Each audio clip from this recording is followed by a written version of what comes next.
Dear students, welcome back to my YouTube channel.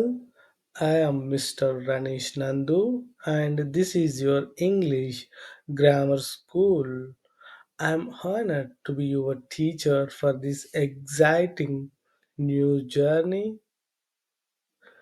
So, in this video, I am gonna teach you essential grammar rules that are necessary for effective spoken English.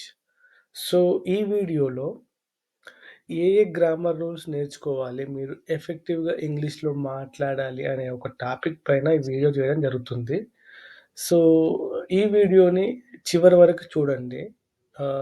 అదే విధంగా నేను చెప్పే ప్రతి word, ప్రతి sentence బాగా జాగ్రత్తగా వినండి. So, మీకు అర్థమవుతుంది అప్పుడే.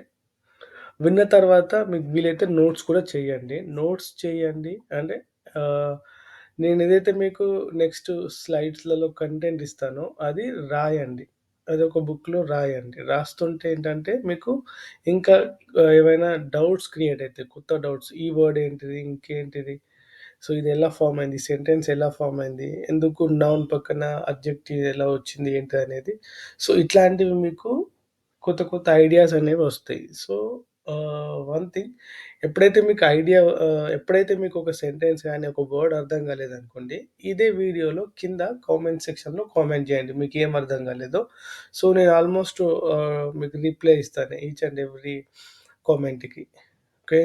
So, without wasting time, so let's get jump into the direct class, today's class. So, ఈ స్లైడ్‌లో ఒక పారాగ్రాఫ్ ఉంది. మేబీ ఇది మోర్ దెన్ ఒక 100 వర్డ్స్ అయినా ఉండొచ్చు. బట్ ఇది ఒక పారాగ్రాఫు. దీన్ని చూసి భయపడకండి. నేను మీకు క్లియర్‌గా ఎక్స్‌ప్లెయిన్ చేస్తా. ఇంత పెద్ద పారాగ్రాఫ్ అయినా ఇందులో ఏమేం గ్రామర్ రూల్స్ యూజ్ చేసి ఈ ఈ పారాగ్రాఫ్ రాయడం జరిగిందనేది మీరు ఇప్పుడు ఈ ఈ ఈ వీడియో వింటే మీకు అర్థమైతుంది. ఓహ్! ఓకే. సో, గ్రామర్ రూల్స్ అంటే ఇవి. నేను ఈ రూల్స్ తెచ్చుకుంటే నాకు ఇంగ్లీష్‌లో మాట్లాడడం వస్తుంది అనేది మీకొక ఐడియా వస్తుంది. Okay. So, I'll start reading the paragraph. In a vibrant village, nestled amidst lush green hills, there lived a curious boy named Nandu. I'm so sorry, నేను ఒకే నేమ్ రాయగలుగుతాను ఇక్కడ. I'm sorry my dear friends and students. I couldn't able to use your names here, all of your names here. So please pardon me. Okay. So he ordered exploring the dense forest near his home. So where he often encountered fascinating creatures hiding among the ancient trees. One bright morning, while chasing a playful squirrel, Ravi stumbled upon a hidden cave. So behind a sparkling waterfall, inside he discovered ancient artifacts and beautiful paintings adorning the cave walls. Excitedly, he carefully examined each item, marveling at the history they revealed. As the sun began to set, Ravi hurried back home, eager to share his incredible adventure with his family. So that night, under the twinkling stars, Ravi dreamed of more thrilling explorations yet to come. So, ఈ పారాగ్రాఫ్‌లో మనం one thing అండి. Just నేను ఈ paragraph అనేది ఏ rules use చేసి మనం ఈ paragraph రాయడం జరిగిందనేది చెప్తాను. అంతే తప్ప మీకు ఇక్కడ విలేజ్ పక్కన వైబ్రెంట్ ఎందుకొచ్చింది, అమెడెస్ట్, నెసిల్ ఎలా ఫార్మ్ అయినాయి, ఈ సెంటెన్స్ ఫార్మ్ ఎలా వచ్చిందనేది నేను ఈ వీడియోలో చెప్పను. బట్ నెక్స్ట్ మనకు సెంటెన్స్ ఫార్మేషన్ వీడియోస్‌లలో మటుకు డెఫినెట్‌గా ఈచ్ అండ్ ఎవ్రీ వర్డ్ మీకు ఎలా ఫార్మ్ అవుతుంది అనేది క్లియర్‌గా చెప్తాను. బట్ ఈ వీడియో యొక్క మోటో ఏంటిదనంటే, ఎసెన్షియల్ గ్రామర్ రూల్స్ ఏంటిది ఇంగ్లీష్‌లో మాట్లాడడానికి అంతవరకే. So, okay. ఇక్కడ చూస్తే నేను ఆల్రెడీ అన్నీ ఫిల్టర్ చేసి పెట్టిన. ఇందులో ఏమేమి వర్డ్స్ పార్ట్స్ యొక్క గ్రామర్ రూల్స్ యూజ్ చేసినామనేది నేను ఆల్రెడీ మీకు చెప్పిన ఇక్కడ. సో, ఇక్కడ నౌన్స్ సంబంధించిన వర్డ్స్ గాని చూస్తే village, hills, by Ravi, forest, home, creatures, trees, morning, squirrel, cave, waterfall, artifacts, paintings, walls, history, sun, adventure, family, night, stars, explanations. ఈ వర్డ్స్ అన్ని నౌన్ వర్డ్స్ అండి. Okay.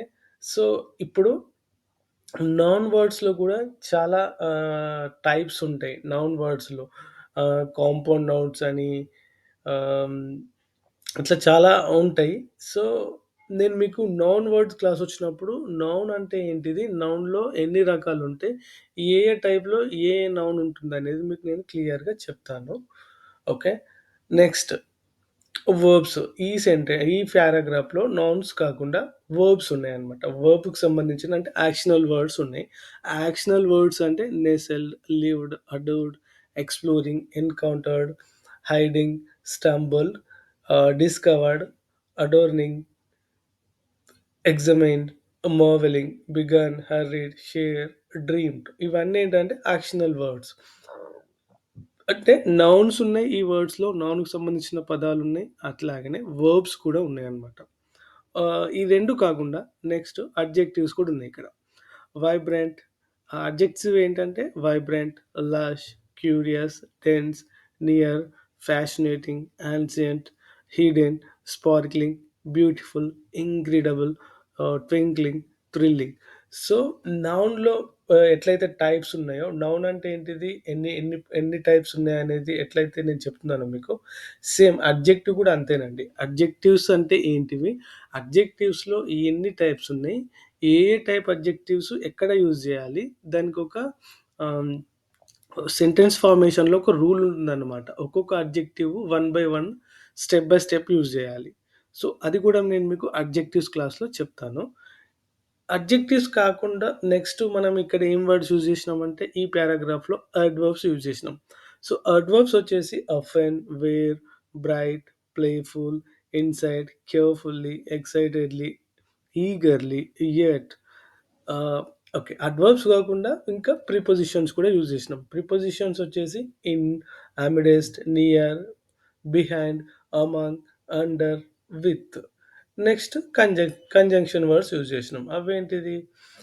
And, as, that use చేసినాం. And next ఇంకా articles ఉన్నాయి. A, దాలున్నాయి. So, ఇంత పెద్ద పారాగ్రాఫ్‌ని రాయడానికి నాకు ఏమేమి వర్డ్స్ కావాల్సొచ్చిందంటే, నౌన్ వర్డ్స్ కావాల్సొచ్చింది. నౌన్స్‌తో పాటు verbs, adjectives, adverbs, preposition, conjunction, article. అంటే ఇక్కడ మీకు పార్ట్స్ ఆఫ్ స్పీచ్ గురించి తెలిసుండాలి. రెండోది వర్బ్స్ గురించి తెలిసుండాలి. ఈ పారాగ్రాఫ్ రావాలి అంటే. సో, ఓవరాల్‌గా మీకు ఇంగ్లీష్ గ్రామర్ రావాలి అనంటే, మీరు నేర్చుకోవాల్సిన రూల్స్ ఏంటి అంటే, పార్ట్స్ ఆఫ్ స్పీచ్‌ని క్లియర్‌గా నేర్చుకోవాలి. నెక్స్ట్ నౌన్స్ నేర్చుకోవాలి. తర్వాత ఆర్టికల్స్ నేర్చుకోవాలి. ఓకే. ఈ 3 రూల్స్. ఈ 3 రూల్స్ కాకుండా ఇంకా ఏం నేర్చుకోవాలి అనంటే, నెక్స్ట్ స్లైడ్‌లో చెప్తాను మీకది. So, articles, parts of speech, tenses. Verbs అంటే ఏంటంటే యాక్షన్స్. యాక్షన్స్ అన్ని ఎక్కడ ఉంటాయంటే టెన్సెస్‌లో ఉంటాయి. సో, ఆ 3 కాకుండా మీరు ఈ పదాలు sentence structure, word order, modal verbs, negative sentences, intonation and stress. ఈ ఈ పదాలు ఈ గ్రామర్ రూల్స్ గాని మీరు నేర్చుకుంటే you can become a fluent English speaker. Okay. So, వీటి గురించి నేను మీకు డెప్త్‌గా వన్ బై వన్ క్లాస్‌లో నీట్‌గా అర్థమయ్యేలాగా చెప్తానండి. ఓకే. సో, ఎగ్జాంపుల్ గాని చూస్తే సెంటెన్స్ స్ట్రక్చర్ అంటే sentence should have a clear structure with subjects, verbs and objects. ఒక సెంటెన్స్ మనం ఫార్మ్ చేయాలి అనంటే అక్కడ ఏమేమి ఉండాలి సెంటెన్స్‌లో అంటే సబ్జెక్ట్‌కి సంబంధించిన వర్డ్స్ ఉండాలి, వర్బ్స్ ఉండాలి, ఆక్సిలరీ వర్బ్స్ అన్నా ఉండాలి. లేదంటే ఆబ్జెక్టివ్ అన్నా ఉండాలి. సెంటెన్స్ స్ట్రక్చర్ రూల్ అన్నమాట అది. ఆ సెంటెన్స్ స్ట్రక్చర్‌లో ఈ ఈ రూ ఈ ఈ ఈ వర్డ్స్‌ని మనం ఫార్మ్ చేసి సెంటెన్స్ అనేది రాయొచ్చు. Okay. Word order, correct word order is crucial for clarity in questions, statements and negative sentences. For instance, where is the nearest restaurant? ఇది ఒక క్వశ్చన్ అన్నమాట. So she is she is studying for her exam అనేది ఒక statement. And he did not come to the party అనేది ఒక negative sentence అనమాట. Word order అనేది ఇలా ఉంటుంది. సో వర్డ్ ఆర్డర్ కాకుండా నెక్స్ట్ ఏంటిది, మోడల్ వర్బ్స్ ఉంటాయి. మోడల్ వర్బ్స్ అంటే ఏంటిది, such as can, could, may, might, must, shall, should, will, would. ఈ ఇవన్నీ కూడా మోడల్ వర్బ్స్ అండి. ఈ మోడల్ వర్బ్స్ని మనం ఎలా యూజ్ చేయాలి, ఎక్కడెక్కడ యూజ్ చేయాలి, వీటిని మనం యూజ్ చేస్తూ సెంటెన్స్ని ఎలా ఫామ్ చేయాలనేది నేను మీకు క్లియర్గా డెప్త్గా చెప్తాను. Example, I can swim, you should call me. So ఇలా అన్నమాట. ఇవి నేను మీకు క్లియర్గా కెన్ అంటే ఎలా యూజ్ చేయాలి, కుడ్ ఎలా యూజ్ చేయాలి అనేది మీకు క్లియర్గా ఒక్కొక్క వాటిపైన ఒక్కొక్క వీడియో డెప్త్గా చేసి మీకు చెప్తుంటాను. నెక్స్ట్ నెగటివ్ సెంటెన్స్ అని ఉంది. నెగటివ్ సెంటెన్స్ అంటే ఏంటిదంటే forming negative sentences using words like not, never, nobody, nothing. ఇలాంటివన్నీ నెగటివ్ సెంటెన్స్‌లో వస్తాయి. So clarifies the absence of an action or condition అన్నమాట. Example, he did not finish his homework, like, and I have never been to Japan, I have never been to America. So ఇట్లా ఇవన్నీ negative సెంటెన్స్‌లలో వస్తాయి. అది కాకుండా intonation and stress అంటే intonation the rise and fall of pitch in speech. And stress, emphasis on certain words or syllables. Okay, so convey meaning and emotion effectively. For instance, example, he is going there. Okay, so this sentence emphasizing the action versus he is going there, emphasizing the location. So అదన్నమాట intonation and stress. Okay, I hope guys you understand this class. Second thing ఏంటంటే, first thing ఏంటంటే, first మీరు వీడియోని నేను చెప్పినది అర్థం చేసుకోవడానికి try చేయండి. సెకండ్ థింగ్ ఏంటిదంటే, మీకు అర్థమైన దాన్ని పేపర్ మీద ఒక బుక్లో రాయండి. ప్లస్ నేను ఇచ్చిన ఇక్కడ నౌన్ వర్డ్స్ కానీ, ఈ పారాగ్రాఫ్ కానీ, సెంటెన్స్ స్ట్రక్చర్ కానీ, వీటన్నిటిని క్లియర్గా విని ఒకసారి మళ్ళీ రాయండి. రాసినప్పుడే మీకు కొత్త డౌట్స్ అనేవి వస్తాయి. అప్పుడేందనంటే మీరు ఎంత ప్రాక్టీస్ చేస్తే గ్రామర్ అనేది అంత ఈజీగా వస్తుంది. Thank you guys. Thank you for watching my video. See you in the next video, next class. Bye bye. Take care.